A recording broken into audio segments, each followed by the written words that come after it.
Welcome back to the channel. My name is Adam, and today we have a brand new 2021 Audi S4. Now, recently on my channel, we reviewed the Audi A7 Prestige, which I thought was a fantastic car for its segment. Today, we'll find out if the S4 is a fantastic car in its segment, a very hard segment to go up against the BMW M340i and the Mercedes Benz C43 AMG. Now, before we get started, do me a favor, scroll down, hit the like button. That helps push this review to the first page when people search for an Audi S4 review. And if you've not already subscribed to the channel, please do so now. Without any further ado, let me show you the magic in this car, which is all in the interior.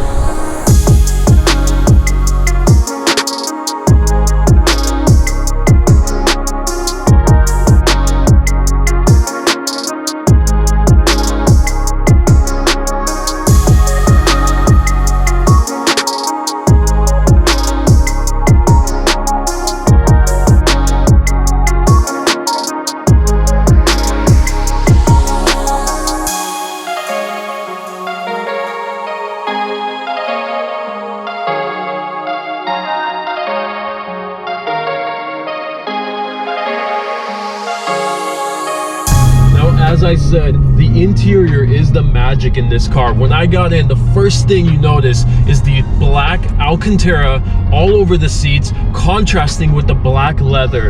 And with the black S logo on top, everything is so subtle. I love the way it's done. This is one time I don't wish for a red seat or anything else to really make the car stand out and seem special. I like how subtle this is. Now, they don't really hold you in place. They look good, but they're not as functional as you would think.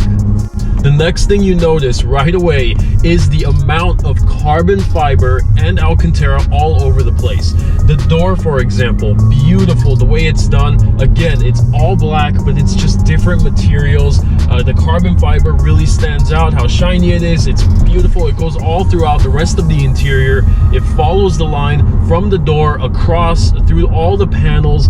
You have a couple of screens, which I'll go over in a minute, but down here where your shifter is and down in the center console, the carbon fiber is just so nicely done.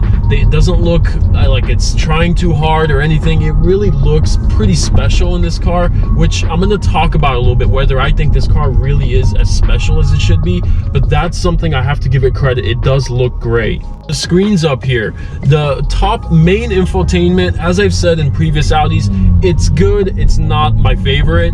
Down here, you have your little LCD screen, and Audi always does the best climate controls in every car. And what's weird is it seems like in every car, it's a little bit different. They don't just put the same system that works. They've done it right on 5 different models that I've seen so far. This one, for example, little LCD screen. Again, you have your dials to control the temperature and the type of mode you're in. But then you look at these blank switches and you wonder, what are those and how do I figure it out? Well, you just slide your finger across them and it tells you what they do. You click it and they each have their own function. It's so simple. It's wonderful. I love tech like this that's subtle. It's just taking away the little labels that would be all over the buttons, and it makes that aluminum, that brushed metal look, it just stands out so much.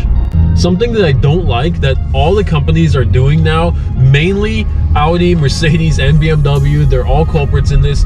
They just slap on what looks like a big iPad. They just throw it on here. It doesn't look integrated. It doesn't look like it was designed. It literally looks like it was clipped into the ventilation into the car. I hate that look. It feels cheap. I'm grabbing it. It feels kind of like I could pull it off.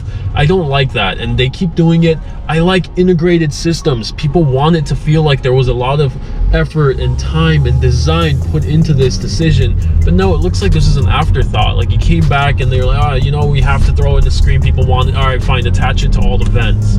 I love how they've integrated the ventilation. All the vents are kind of hidden between the materials here. They don't just stand out as, you know, here's one, here's two, here's three. It's one long piece, and you figure out which one is a vent and which one isn't.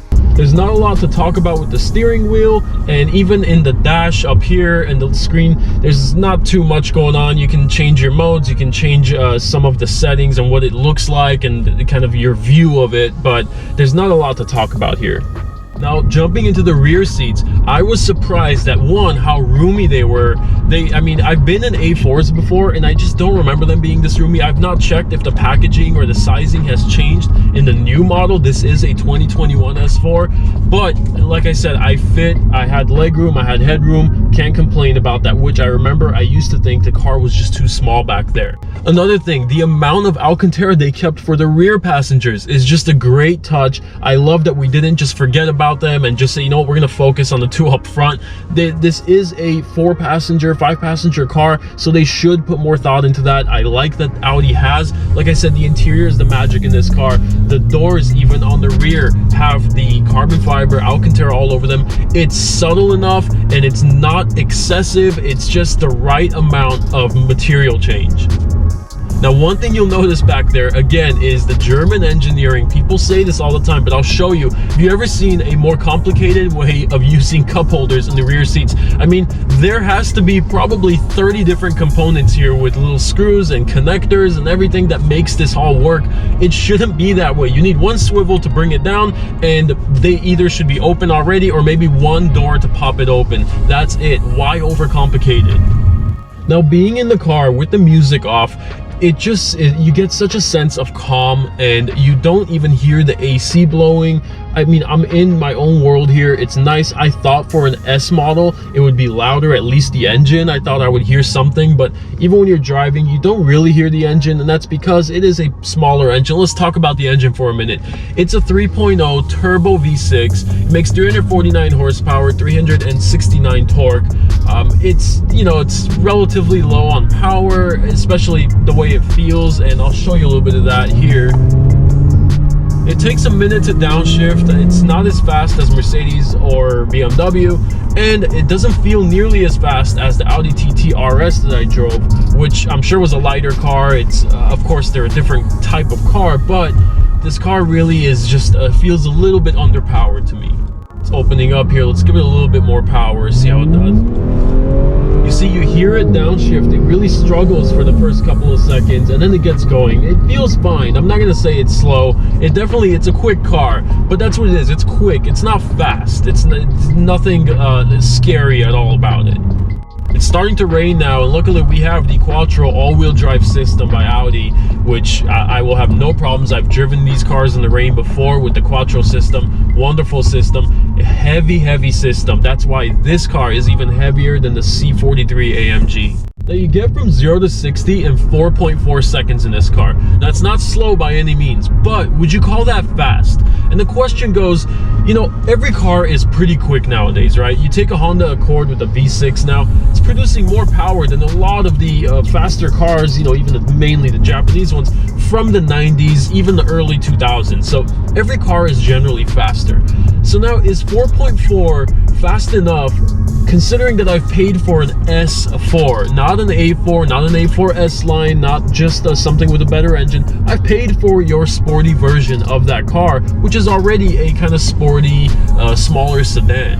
Let's jump into the exterior design of the car.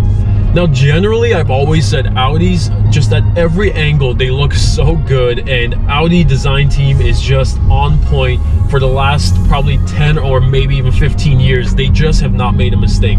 Now, this is the first time I'm not 100% sure about that. The rear in the car, beautiful. I love the way it is. It's sleek, it's modern, it's not a big jump ahead, so it still has the you know, Audi DNA. It really shows its brand, and the quad exhaust, the real exhaust, everything looks good in the rear. The front starts to look a little bit like a Volkswagen to me. The side profile looks a little bit like a Volkswagen to me. It's getting very Passat looking. I'm not crazy about that.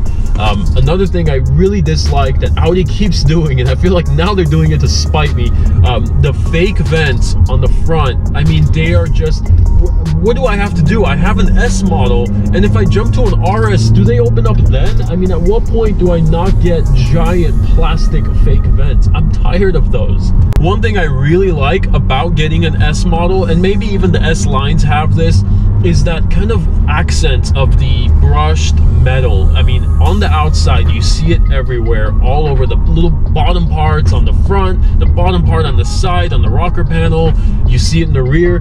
Everywhere they have that little accent is just a touch. I love it. Even on the windows, it's such a nice touch. And again, I wonder if you can get that on the regular S lines. That might make me reconsider jumping to an S4 rather than an S line A4. With all that said, let me get to the conclusion I have for this car.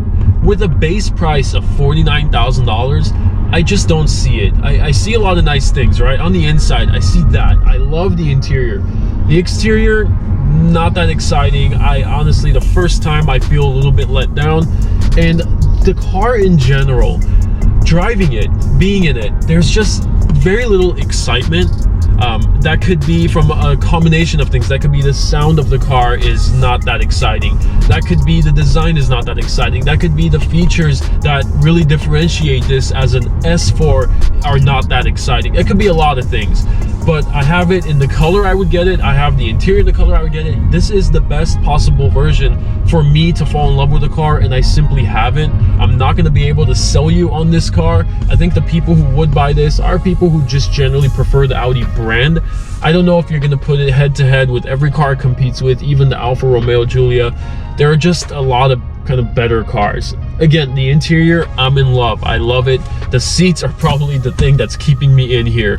But would I buy this car and should you buy it? No, I'm not going to be able to tell you that you should. From a laggy transmission to a kind of underpowered engine to just a car that doesn't feel special enough. And that's a main word I want to use here. When you buy a car like this, when you say, I don't want the regular A4, I don't want the S line, I want the S4, you're saying you want something special. You're saying I don't want regular. And to me, this is not something special enough. Maybe the RS4 would be the special one, but I don't know. I don't see it in this car. The TTRS felt special. This does not feel special by any means. And it is starting to rain heavy now. I don't know if you can hear it. So that is going to wrap it up for my Audi S4 review. Do me a favor, scroll down, hit the subscribe button, because I still see a majority of my views are still coming from people who are not subscribed to the channel. Hit the subscribe button. I have a lot of cool content coming out. And thank you again for watching and supporting me. I will see you in the next car.